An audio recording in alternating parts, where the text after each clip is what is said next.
Hello friends, good evening. मैं हूं नेहा। चलिए स्टार्ट करते हैं आज का हिंदी का प्रैक्टिस सेट। पर इसे स्टार्ट करने से पहले मैं आपको एक चीज़ कहना चाहूँगी। आप लोग तैयारी कर रहे हैं हिंदी की बीएड एंट्रेंस के लिए, तो हिंदी आपकी सिर्फ बीएड एंट्रेंस तक ही नहीं आएगी। अभी आप देख लीजिए, यूपी में बहुत सारी वैकेंसीज खुलने वाली है, जैसे यूपीएसआई हो गई, यूपी ट्रिपल एससी में लेखपाल की, और भी बहुत सारी वैकेंसीज खुलने वाली हैं। तो आप में से बहुत सारे बच्चे इनकी भी तैयारी कर ही रहे होंगे, क्योंकि सरकारी नौकरी पाना हर किसी का सपना है। तो आपको इतना भी पता है कि जो हिंदी है वो हर यूपी के एग्ज़ाम में लगभग पूछी जाती है। अगर आप बहुत अच्छे से पढ़ेंगे हिंदी तो आपके 50 में से 45 नंबर कहीं नहीं गए। ठीक है, तो बहुत अच्छी तैयारी अगर आप करते हैं तो हिंदी तो आप ये सोचिए कि आपको नैया कहते हैं ना, पार लगाने वाली चीज़ वो ही करेगी। बस पढ़ते रहिए, ध्यान से पढ़िए। मैं आपको एक बात कहना चाहूँगी कि शेर आगे छलांग मारने के लिए जब एक कदम पीछे हटता है, जब शेर छलांग मारता है तो क्या करता है, एक कदम पीछे हटता है ना। इसीलिए जब जिंदगी आपको पीछे धकेलती है ना, तो आप कभी भी घबराए नहीं, क्योंकि वो आपको छलांग देने के लिए तैयार कर रही है। ठीक है, तो आप समझ सकते हैं ये जो कोविड-19 वगैरह चल रहा है, आप सोच रहे होंगे कि एग्ज़ाम होगा नहीं होगा, परेशान हो रहे हैं कि अब क्या होगा, क्या फ़ायदा पढ़ने से। तो ये सब ना सोचे, घर पे रहें, सुरक्षित रहें, अच्छे से पढ़ें, क्योंकि कहीं ना कहीं ज़िंदगी जो है ना आपको पीछे धकेल रही है, आपको एक आगे लंबी छलांग देने के लिए। आपका करियर है, आपको संवारना है। और पता ही है, सरकारी नौकरी पाना तो फिर घर वालों और हर जगह आपकी जो जितनी पूछ हो जाती है। तो आप पढ़ेंगे तो आपका फ़ायदा होगा। बस अच्छे से पढ़िए, ठीक है।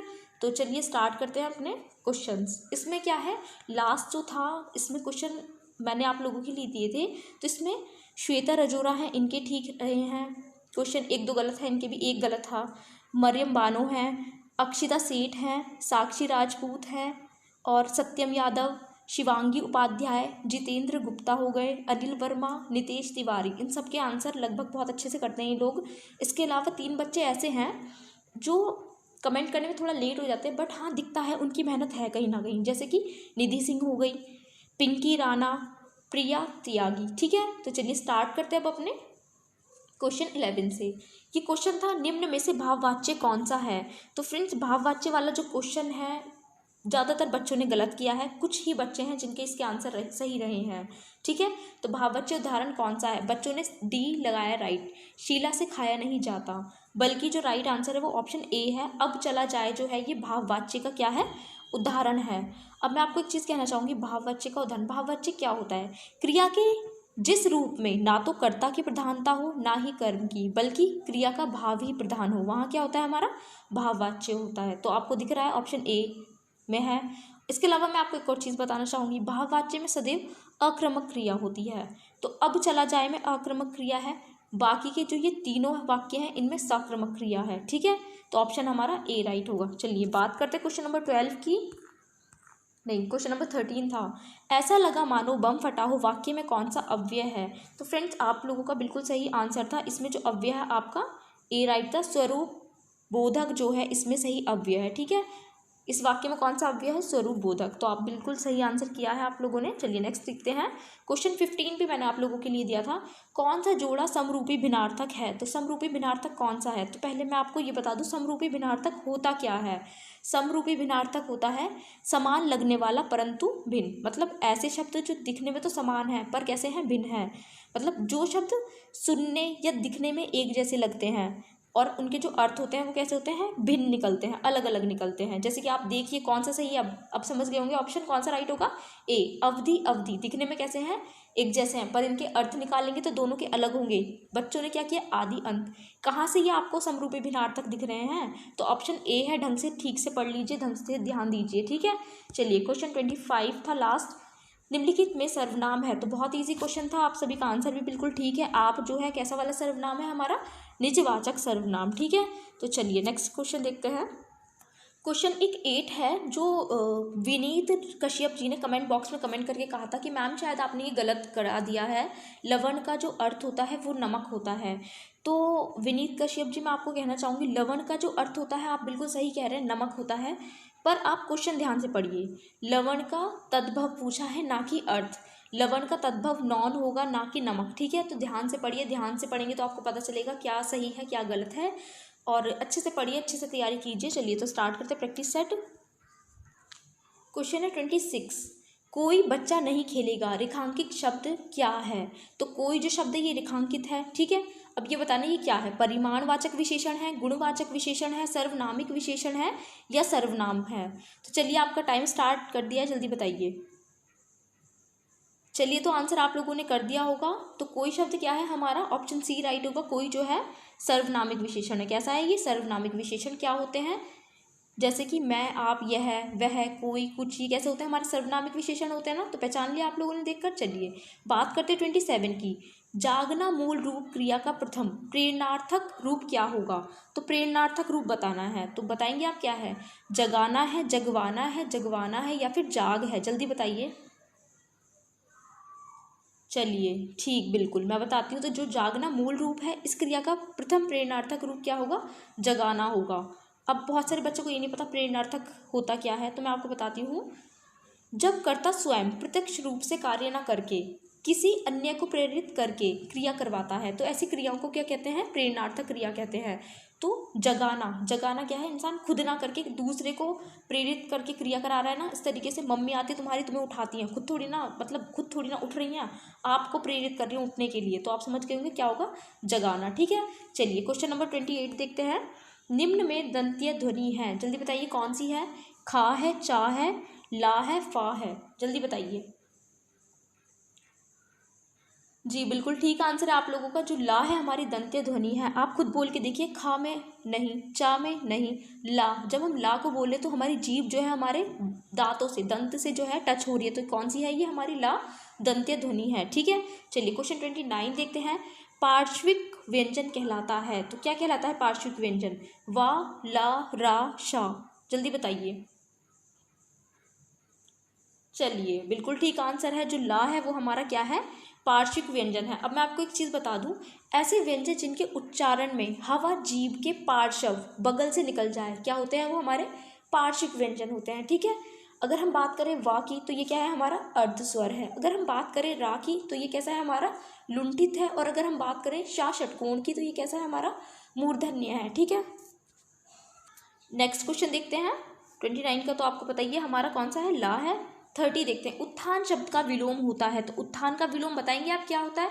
पतन होता है, उड़ान होता है, अर्ध्व होता है या फिर ध्रुव होता है? जल्दी बताइए। बिल्कुल ठीक आंसर है पतन। ऑप्शन ए राइट होगा हमारा, उत्थान का पतन, ठीक है फ्रेंड्स। चलिए उत्थान का पतन होगा विलोम।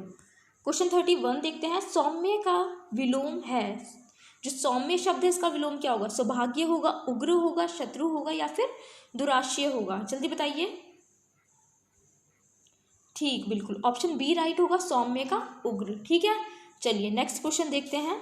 जो भाव मन में केवल अल्पकाल तक संचरण करके चले जाते हैं उन्हें कहा जाता है, तो क्या कहा जाता है ऐसे भावों को? जल्दी बताइए। संचारी भाव कहते हैं, अनुभाव कहते हैं, स्थायी भाव कहते हैं या फिर विभाव कहते हैं? जल्दी बताइए। बिल्कुल ठीक आंसर है, इनको क्या कहते हैं, संचारी भाव। जो भाव मन में केवल अल्पकाल तक संचरण करके चले जाएं संचारी भाव कहलाते हैं। संख्या कितनी होती है इनकी? 33, ठीक है। चलिए क्वेश्चन 33 देखते हैं। दोहे के प्रथम चरण में कितनी मात्राएं होती है, तो बताइए कितनी मात्राएं होती हैं? 11 होती हैं, 12 होती हैं, 13 होती हैं, 14 होती हैं? तो बताइए जल्दी से कितनी होती हैं? ठीक, बिल्कुल सही आंसर है, कितनी होती है? 13। और ये कैसा है, ये अर्ध सम्मात्रिक छंद है, ठीक है। चलिए क्वेश्चन 34 देखते हैं। मुदित मनोहर मानस देखा, पंक्ति में अलंकार है, कैसा अलंकार है? यमक है, अनुप्रास है, उपमा है या फिर रूपक है? जल्दी बताइए। चलिए जो 34 क्वेश्चन है ये आप लोगों के लिए देती हूँ, कमेंट बॉक्स में करके ज़रूर बताइएगा ये जो पंक्ति है इसमें अलंकार कौन सा है, ठीक है। चलिए नेक्स्ट क्वेश्चन, या चलिए बता ही देती हूँ। चलिए ये क्वेश्चन तो मैं आपके लिए छोड़ नहीं रही हूँ। मुदित मनोहर मानस देखा, पंक्ति में अलंकार बताएंगे, जल्दी बताइए। चलिए तो क्या देख रहे हैं आप यहाँ पर, माँ वर्ण की जो आवृत्ति है एक से अधिक बार हो रही है ना, और जहाँ पर एक से अधिक बार आवृत्ति होती है वहाँ पर कौन सा अलंकार होता है हमारा? अनुप्रास अलंकार। तो ऑप्शन क्या होगा 34 का हमारा? बी राइट होगा, ये हमारा अनुप्रास अलंकार है, ठीक है। चलिए नेक्स्ट क्वेश्चन देखते हैं। शुद्ध वाक्य का चयन करना है, तो जल्दी कीजिए, पढ़िए। प्रत्येक को दो दो पुस्तकें दीजिए। बी, प्रत्येक को 2 पुस्तकें दीजिए। सी, हर एक को 2 2 पुस्तकें दीजिए। डी, प्रत्येक को 2 पुस्तकें दीजिए। तो सही बताइए कौन सा है? समझ गए हैं पढ़कर? जो ऑप्शन बी है बिल्कुल राइट है, प्रत्येक को 2 पुस्तकें दीजिए। क्या है? बिल्कुल सही है। बाकी आप देख रहे हैं गलती लग रही है सब में। चलिए नेक्स्ट देखते हैं 36। उसे अनुत्तीर्ण होने का संशय है, उसे अनुत्तीर्ण होने का शक है। सी, उसे अनुत्तीर्ण होने की आशा है, या फिर डी होगा उसे अनुत्तीर्ण होने की आशंका है। तो जल्दी बताइए। ठीक, बिल्कुल ऑप्शन डी राइट होगा। आशंका होती है, ना तो संशय होता है, ना शक होता है, ना ही आशा। ठीक है, चलिए नेक्स्ट क्वेश्चन देखते हैं। साधु शब्द का स्त्रीलिंग क्या होगा? बताएंगे आप। साध्वी होगा, भक्तिन होगा, सन्यासिनी होगा, या फिर पुजारिन। बहुत ईजी है। साधु का साध्वी होता है, भक्त का भक्तिन होता है, सन्यासी का सन्यासिन और पुजारी का पुजारिन। चलिए तो 38 देखते हैं। सदा एक वचन में प्रयुक्त होने वाला शब्द कौन सा है? बताएंगे आप। पौधा, पुस्तक, सहायता, या फिर लड़का। चलिए जल्दी बताइए। चलिए तो ऑप्शन क्या होगा इसका? सी राइट होगा। क्यों?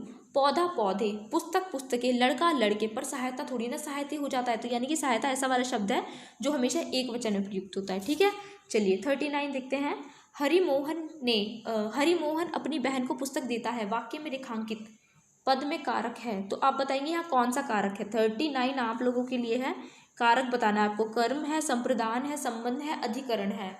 तो कमेंट बॉक्स में ज़रूर कमेंट करके बताइएगा कि कौन सा वाला कारक है यहाँ पर। ठीक है, चलिए तो नेक्स्ट क्वेश्चन देखते हैं हम। क्वेश्चन 40 है। सद्भावना शब्द में समास है, तो हमें ये बताना है सद्भावना जो शब्द है इसमें कौन सा समास है। ठीक है, तो बताइए। अव्ययी भाव है, तत्पुरुष समास है, कर्मधारय है, या फिर द्विगु है। जल्दी बताइए। चलिए इसका सही, बिल्कुल ठीक है। इसका विग्रह कर लेते हैं। सद्भावना यानी कि सत है जो भावना, तो समझ गए हैं जो कहाँ पर आते हैं हमारे कर्मधारय समास में। तो ऑप्शन कौन सा राइट होगा हमारा? सी राइट होगा, कर्मधारय। ठीक है, चलिए 41 देखते हैं। वीणा पाणी में कौन सा समास है? तत्पुरुष है, अव्ययी भाव है, द्वंद्व है, या फिर बहुव्रीहि है, या बहुव्रीहि है। ठीक है, आप बताइए जल्दी से। वीणा पाणी यानी कि वीणा को धारण करने वाली, अर्थात माँ सरस्वती। तो ऑप्शन कौन सा है? बहुव्रीहि। इसमें ना तो पहला पद ना ही दूसरा पद, दोनों मिलकर किसी तीसरे को प्रधान बनाते हैं। समझ गए ना आप? चलिए क्वेश्चन 42 देखते हैं। सुमित्रा नंदन पंत को उनकी किस रचना पर ज्ञानपीठ पुरस्कार प्राप्त हुआ था? तो बताएंगे आप कौन सी थी वो रचना? लोकायतन है, वीणा है, चिदम्बरा है, या फिर पल्लव है। जल्दी बताइए। चलिए बिल्कुल ठीक है। तो सुमित्रा नंदन पंत जी को चिदम्बरा के लिए ज्ञानपीठ पुरस्कार मिला था। कब मिला था? 1968 में। इसके अलावा एक और रचना थी इनकी, क्या उसके लिए ना मिला था 1960 में, कला और बूढ़ा चांद इनकी रचना थी, उसके लिए इन्हें साहित्य अकादमी पुरस्कार मिला था। ठीक है, चलिए नेक्स्ट क्वेश्चन देखते हैं 43। किसने काव्य गुणों की संख्या 24 मानी है? तो क्वेश्चन वैसे इजी है, पर लेकिन ये क्वेश्चन मैं चाहती हूँ कि आप लोग बताएं, मतलब आप लोग बताएंगे कि इसमें सही आंसर क्या होगा। तो आप लोग बताएंगे सही आंसर क्या होगा। तो 43 जो है आप लोगों के लिए है। ठीक है, आप बताएंगे कि किसने काव्य गुणों की संख्या 24 मानी है? भोजराज ने, भामह ने, कुंतक ने, या फिर आनंद वर्धन ने। ठीक है, चलिए 44 देखते हैं। अभिवादन स्वरूप महोदय का प्रयोग किसके लिए किया जाता है? तो अभिवादन स्वरूप महोदय का प्रयोग बताएंगे आप। पिता को, भाई को, मित्र को, सरकारी पत्र में। जल्दी बताइए। बिल्कुल ठीक आंसर। तो किस में किया करते हैं? सरकारी पत्र में, यानी कि ऑप्शन डी होगा 44 का। चलिए 45 देखते हैं। देवता शब्द में का पर्यायवाची नहीं है, तो देवता शब्द का पर्यायवाची क्या नहीं है? बताएंगे। सुर, अमर, देव, सुधाकर। जल्दी बताइए क्या है। चलिए तो सही कहा, देवता का पर्यायवाची सुर, अमर, देव तो है, पर जो सुधाकर है वो किसका है? चंद्रमा का पर्यायवाची है। ठीक है, चलिए 46 देखते हैं। कालिंदी का पर्यायवाची क्या है? तो कालिंदी का पर्यायवाची बताएंगे आप क्या है? सरस्वती है, लक्ष्मी है, गंगा है, यमुना है। चलिए बताइए। सही है, बिल्कुल। जो कालिंदी होती है वो ना तो सरस्वती होती है, ना लक्ष्मी होती है, ना गंगा होती है। कौन होती है? यमुना का पर्यायवाची है ये। ठीक है, चलिए 47। शैशव शब्द से बना शब्द है, तो शैशव शब्द से कौन सा शब्द बना है आप बताएंगे। चलिए बताइए। भाववाचक, जातिवाचक, व्यक्तिवाचक, या पदार्थवाचक। आप लोगों के लिए ये क्वेश्चन। ठीक है, ये भी मैंने आप लोगों के लिए कर दिया है हिंट। तो 47 का भी आप ही मुझे बताएंगे कि इसका आंसर क्या है, कमेंट बॉक्स में कमेंट करके। ठीक है, चलिए 48 देखते हैं। बाजार से किस संज्ञा का बोध होता है? तो बहुत ईजी क्वेश्चन है, भाववाचक संज्ञा का, समूहवाचक का, जातिवाचक का या फिर व्यक्तिवाचक संज्ञा का? जल्दी बताइए। बिल्कुल ठीक, तो बाजार से हमारी समूहवाचक पता चल रहा है ना, भीड़ का समूह का पता चल रहा है ना बाजार से, तो समूहवाचक होगी। 49 देखते हैं, दिए गए वाक्यांश के लिए एक शब्द का चयन कीजिए। तो आपको एक शब्द का चयन करना है। पूरब और उत्तर के बीच का कोण क्या कहलाता है? आग्नेय कहलाएगा, ईशान कहलाएगा, वायव्य कहलाएगा या फिर नृत्य कहलाएगा? जल्दी बताइए। तो पूरब और उत्तर के बीच का क्या कहलाता है? ऑप्शन हमारा बी राइट होगा, ईशान होता है पूरब और उत्तर के बीच का। ये वाला क्वेश्चन वैसे मैंने आंसर कर दिया, बट आप कमेंट बॉक्स में मुझे कमेंट करके ये बताएंगे बाकी के ये जो ये कोण है, ये 3 कोण हैं बाकी के, तो आप मुझे ये बताएंगे इसमें से ये मतलब किन 2 दिशाओं के बीच के कोण हैं ये, ठीक है? तो ये आप मुझे कमेंट बॉक्स में करके बताएंगे, आप लोगों के लिए, आप लोगों को भी फिर याद रहेगा अच्छे से, ठीक है? लास्ट क्वेश्चन है, जो वाणी द्वारा व्यक्त ना किया जा सके। तो फ्रेंड्स, जो वाणी द्वारा व्यक्त ना किया जा सके उसे क्या कहते हैं? आत्म साक्षात्कार कहते हैं, स्वानुभूति कहते हैं, अनिर्वचनीय कहते हैं या फिर रहस्य कहते हैं? तो फ्रेंड्स 50 क्वेश्चन जैसे कि आप लोग ही इसका आंसर करते हैं, आप लोग ही इसका क्वेश्चन का आंसर करेंगे, ठीक है? चलिए, तो मैं आपको बता देती हूँ कौन कौन से क्वेश्चन है जो आपको इनका आंसर करना है। एक तो है 39 का, आप बताएंगे क्या है सही आंसर, और आई थिंक 43 भी मैंने आप लोगों के लिए दिया था, एक सेकेंड, 43 भी मैंने आप लोगों के लिए ही दिया है, और 47 का भी आप ही करेंगे, 49 मैंने आप लोगों के लिए ही दिया है। दिशाएं पूछी हैं, और क्वेश्चन नंबर 50 जैसे कि आप करते हैं। तो कितने हैं? 5 क्वेश्चन हैं, ध्यान दीजिएगा और आंसर ज़रूर कीजिएगा, ठीक है? चलिए, थैंक यू।